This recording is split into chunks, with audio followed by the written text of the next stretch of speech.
आज हम पढ़ेंगे प्रोनाउन। संज्ञा के स्थान पर प्रयुक्त होने वाले जो शब्द होते हैं उन्हें सर्वनाम कहते हैं। A pronoun is a word which is used in place of noun. जैसे Sachin is reading a book, तो इसमें सचिन क्या है, नाउन है।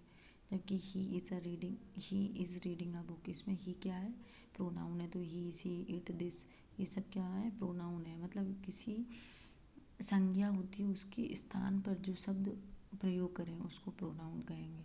उपरोक्त वाक्य की संज्ञा में सचिन, अंजू, स्टूडेंट के स्थान पर ही, सी, दे का प्रयोग किया जाता है। तो ही, सी, दे क्या हो गया, प्रोनाउन हो गया। प्रोनाउन कितने टाइप्स ऑफ प्रोनाउन कितने होते हैं, 6 होते हैं। एक पर्सनल प्रोनाउन होता है, दूसरा डेमोन्स्ट्रेटिव प्रोनाउन होता है, तीसरा रिलेटिव होता है, चौथा इंटेरोगेटिव होता है, पांचवा रिफ्लेक्सिव प्रोनाउन होता है, छठवां एम्पैथिक प्रोनाउन होता है। जो पर्सनल प्रोनाउन होता है जिस संज्ञा में किसी व्यक्ति का, वस्तु का बोध होता है उसे पर्सनल कहते हैं। जैसे आई रीड अ न्यूज़पेपर, तो इसमें आई पर्सनल प्रोनाउन होगा। यू आर अ फार्मर, तुम किसान हो, तो यू क्या हो गया, इसमें पर्सनल प्रोनाउन होगा। He helps us, helps you, तो ही क्या हो गया, इसमें पर्सनल प्रोनाउन हो गया। दे प्ले फुटबॉल, तो दे क्या हो गया, इसमें पर्सनल प्रोनाउन हो गया।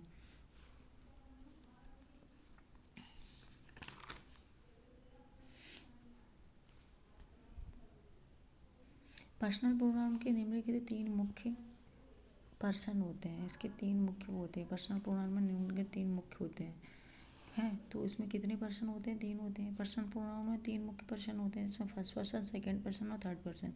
जो फर्स्ट पर्सन होता है इसमें आई और वी होता है। जो सेकंड होता है उसमें यू होता है। जो थर्ड पर्सन होता है उसमें ही, सी, इट, दिस, दे, देयर, ये सब आते हैं। अगला है डिमॉन्स्ट्रेटिव प्रोनाउन। इसको संकेतवाचक सर्वनाम करते हैं। जो प्रोनाउन किसी संज्ञा की ओर संकेत करता है वो डिमॉन्स्ट्रेटिव प्रोनाउन कहलाता है।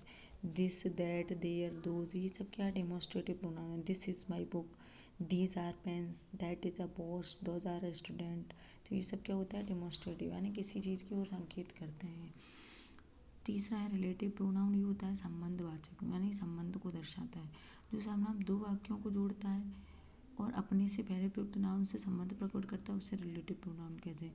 जैसे I know the man who came here, मैं जानता हूँ आदमी को जो यहाँ आया है।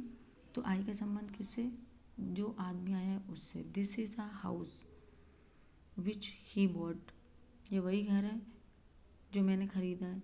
This is the boy whose watch lost, ये वही लड़का है जिसकी वॉच खो गई थी। तो हु, विच और हुज, ये शब्द क्या है, वाक्यों को जोड़ रहे हैं, तो ये क्या हो गया, रिलेटिव प्रोनाउन हो गया। तो दिस का बॉय से, दिस हाउस जिसको खरीदा था, आई का मैन से, तो कौन, हु, विच और हुज, ये शब्द क्या है, इसको रिलेट कर रहे हैं, तो ये संबंधवाचक सर्वनाम रिलेटिव प्रोनाउन हो गए। इंटेरोगेटिव प्रोनाउन में प्रश्नवाचक सर्वनाम कहते हैं इसको, जो सर्वनाम प्रश्न पूछने का काम करते हैं, जिसमें हु, व्हाट, हुम, विच, हुज, तो ये सब क्या होते हैं, इंटेरोगेटिव प्रोनाउन होते हैं। जैसे who wrote this book, whom do you like, what is your name, which your house, whose is this, तो ये सब क्या हो गया, इंटेरोगेटिव प्रोनाउन हो गया। रिफ्लेक्सिव जो प्रोनाउन होते हैं उनको निजवाचक सर्वनाम कहते हैं। जिस सर्वनाम से काम का प्रभाव कर्ता पर पड़ता हो, अन्य किसी पे नहीं पड़ता, उसको रिफ्लेक्सिव प्रोनाउन कहते हैं। I worked myself, she sang herself, तो मैं खुद करता हूँ काम अपना, मैं स्वयं काम करता हूँ अपना, जो भी है वही। सी सैंग हर सेल्फ, वो खुद ही गाता है। तो ये रिफ्लेक्सिव प्रोनाउन है, निजवाचक, जिस सर्वनाम से काम का प्रभाव कर्ता पर पड़ता है, मतलब खुद पे ही पड़ता है उसका प्रभाव। एम्पैथिक प्रोनाउन होता है ये दृढ़ता सूचक प्रोनाउन, जिस सर्वनाम का प्रयोग जोर डालने के लिए करते हैं उसको एम्पैथिक प्रोनाउंस कहते हैं। जैसे आई माई सेल्फ, बट मैं अपना काम खुद करता हूँ, वही। तो दृढ़ता सूचक मतलब जोर डाला जा रहा है। रिफ्लेक्टिव और एम्पैथिक दोनों प्रकार के प्रोनाउन सदैव पर्सनल प्रोनाउन में सेल्फ या सेल्फ्स लगाने से बन जाते हैं। सेकंड नोट है कि एक वचन के पर्सनल प्रोनाउन में सेल्फ लगाते हैं और बहुवचन के पर्सनल प्रोनाउन में सेल्फ्स लगाते हैं। संकेत 3 यानी कि उसमें एफ होता है, उसमें वी एस जुड़ जाता है। रिफ्लेक्सिव प्रोनाउन का प्रयोग वर्ब की बात किया जाता है और इसका अर्थ स्वयं होता है। एम्पैथिक प्रोनाउन का प्रयोग सर्वनाम कर्ता की तुरंत बात किया जाता है, इसका अर्थ स्वयं ही होता है। रिफ्लेक्शन जो प्रोनाउन होता है उसका प्रयोग वर्ब के बाद होगा, जबकि एम्पैथिक में सर्वनाम या जो करता है उसके बाद होगा।